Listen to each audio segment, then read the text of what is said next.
I had a terrible idea, and thankfully, I didn't follow through with it.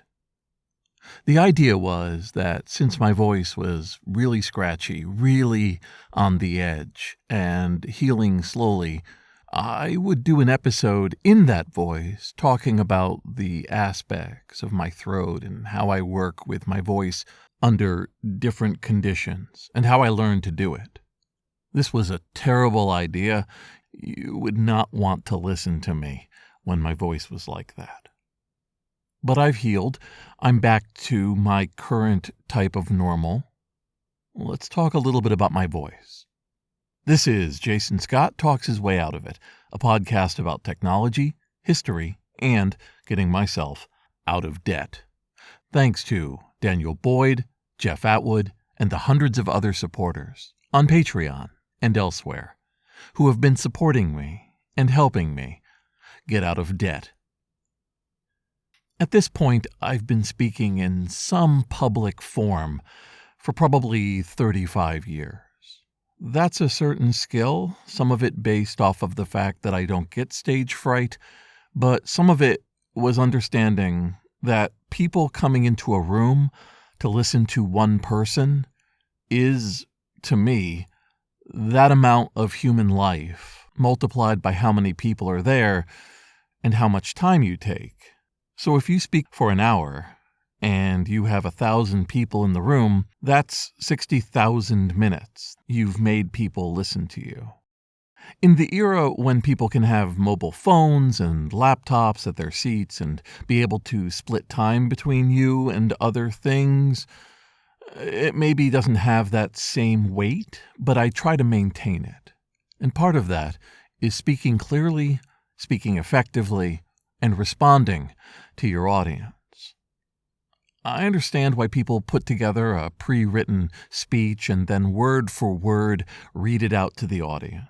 If your work involves legality, science, or other academic aspects where words matter down to the syllable, and you want to make sure that everything you said is written down, quotable, and having that weight of the future on it, then sure, read from a screen, read from a printout. But making it seem like you're not is a skill in itself. But I'm not even talking about the process of giving a presentation, of having all of these words put together. I'm talking about the actual instrument, my throat, my ability to speak. When I went to college in the 1980s, I went to a college called Emerson, and Emerson had a requirement of all students, regardless of what major they had. You had to take a class called Voice and Articulation. And additionally, during the time that we were verified for all of our shots and our weight and all of our paperwork and funding, we had to go in front of a small board of teachers and read from a couple passages so they could evaluate our speaking ability, our accents, what influences were built into our voice that we had picked up over the years, along with any perceived, well, I guess we would say flaws, any amount off the norm that your voice was, with the idea of teaching you how to click into the norm as necessary. What's interesting looking back on all that is how much of it was aimed towards being a presenter, a voiceover artist, or a newscaster. A vanishingly small amount of jobs from what they were teaching these 1,000+ students how to do. But that class, Voice and Articulation, forced us, definitely forced me, to look at how I was speaking, what my mouth was doing at various times, and how to deal with what were perceived as the regionalisms, the unique accents that wouldn't play as well to a general audience. Immediately, what comes to mind now are red flags about the idea of changing one's identity, one's personal presentation of themselves to suit some sort of generic audience that may or may not really care how you sound. To that end, I know that I have a very thick accent. It's a combination of various New England accents. It comes from the central Hudson Valley, New York City, Boston, and a variety of other places that I've lived. It's got a certain tone to it, and I'm very aware of that tone. It causes certain vowels to stick out. It makes it so that I dentalize T's and D's if I don't watch it, and I tend to trend towards speaking fast instead of carefully. What you're hearing now is my podcast voice, and what you're hearing now is what I usually sound like. These are two entirely different ways of presenting yourself. And more than just the accent and the enunciation of different words comes the actual physical throat. When I get sick, when I get anything that affects my throat, it really goes downhill, and I can feel various vocal cords giving out. My highest vocal cords, the ones that produce the highest pitch, not necessarily a note that I'm using all the time, but an overtone that my voice bounces over, begins to fade, and my voice becomes more scratchy and lower and harder to understand. And if I eventually lose access to these smaller vocal cords, I end up with this very brassy undertone that definitely feels like something is wrong. At that point, the audience stops paying attention to what you're saying, stops paying attention to the words you're using, and simply worries that you sound sick.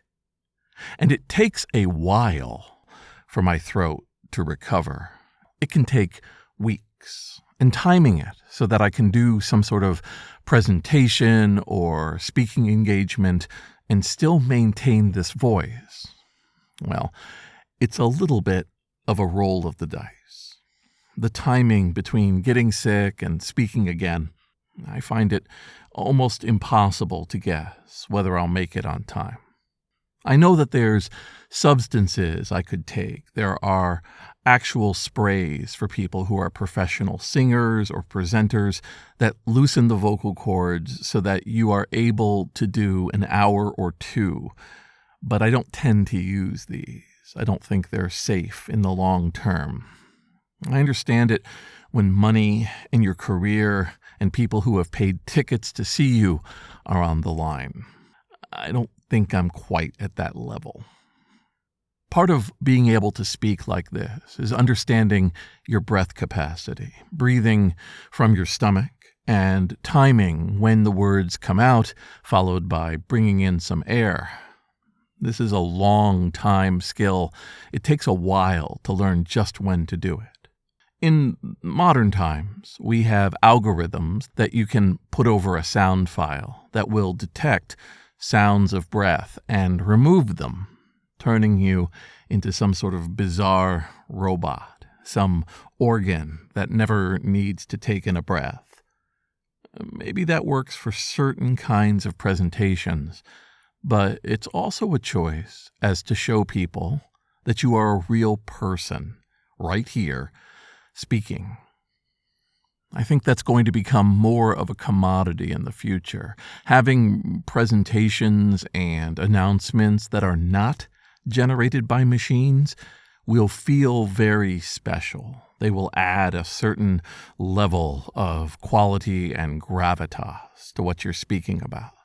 And with that comes the rough-hewn parts of speaking, breathing, and taking in of air at just the right time. I know that machines will emulate that too. So then it comes down to how you react at the moment when speaking in front of people. The ability to improvise, to hear something out in the audience, have a shouted question, have an answer to that shouted question, to be able to make commentary, that's an entire skill set. There's nothing more thrilling than having somebody try to intentionally or unintentionally derail what you're saying, and then with a simple comment snapping us right back on track and continuing. People can be a bother without necessarily being hecklers. It's part of the contract between having somebody on stage and having a bunch of people who are listening. I did one presentation in front of 14 people who were authorities in an area, and within, I'd say, 2 or 3 paragraphs of talking, they started talking to me. In other words, I was giving them an essay, but after 2 paragraphs, 1 or 2 people said, "But why is it like this? Why aren't we discussing this? What about this?" Because where they had come from, they were people who were listened to. I was speaking with 14 people, not because of lack of attendance. So, on a dime, I had to go from a preformed set of ideas to one by one knocking down, responding to, or elevating the things that they were saying and turning my presentation into a robust and active conversation. One of the other factors is projection. I can produce a voice that will echo and dominate a room. That's not always necessary. Sometimes I'm given a microphone. Sometimes that microphone doesn't work, and I have to do my best without it. But usually people have voice amplification.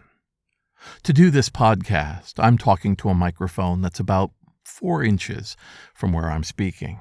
It has a windscreen to prevent certain kinds of sounds and wind coming out of my mouth from hitting the microphone and causing distortion. I'm also inside of a small box that I bought a couple years ago, and that is giving just enough echo and isolation from outside noises, even in my office, that would get onto tape. Even after all of that, there's a round of sweetening, where I go through and get rid of low-level background noise, where I edit out certain mistakes, where I put together what I think of as a polished, finished, shortest possible episode. All of these decisions came from feedback over the years of what people liked and didn't like, what I wanted to hear, processes that I knew I could repeat, and most importantly, a structure that worked with my time management and with my voice. I'll never be the leader of a punk band. I will never be a newscaster.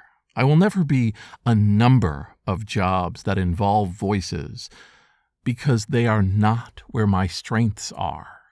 They are not in need of me. And coming to terms with that was something I did long ago. Instead of being the world's most miserable, unsuccessful person in a certain field, I chose to be happy, content, and effective where I did have talent or did have a way of making it happen. You've been listening to the result of that.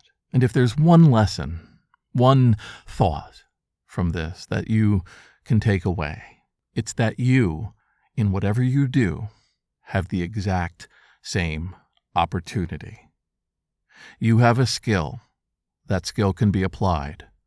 It can be applied poorly in pursuit of something that doesn't work, or it can be applied over time and discovery in an area where you excel. The search for that space, for that special sweet spot, takes time, has wrong turns and dead ends. But at the end of it, when you found the place for your voice, your personality, your skills, and your thoughts, I can tell you it's not work. It's the most comfortable, enjoyable, easy chair to regard the world. This is Jason Scott Talks His Way Out of It. Thanks to James Bekoyanu, Mark Pilgrim, Ernie Hershey, Michael Rubin, Dilip Reddy, Sean Kelly, Trixie the Cat, Martin, Symbionts, Benjamin Guts, and Anonymous, along with the hundreds of other supporters on Patreon and elsewhere who have been supporting me and helping me get out of debt. I wasn't just taught voice and articulation. I was taught it by a woman who taught the man who wrote the textbook of voice and articulation. She gave me a C. But I'll tell you, if the woman who was a speechwriter for John F. Kennedy, who taught all sorts of newscasters at the national level how to speak and pronounce things, considered me passing, well, that's just a gold medal for me.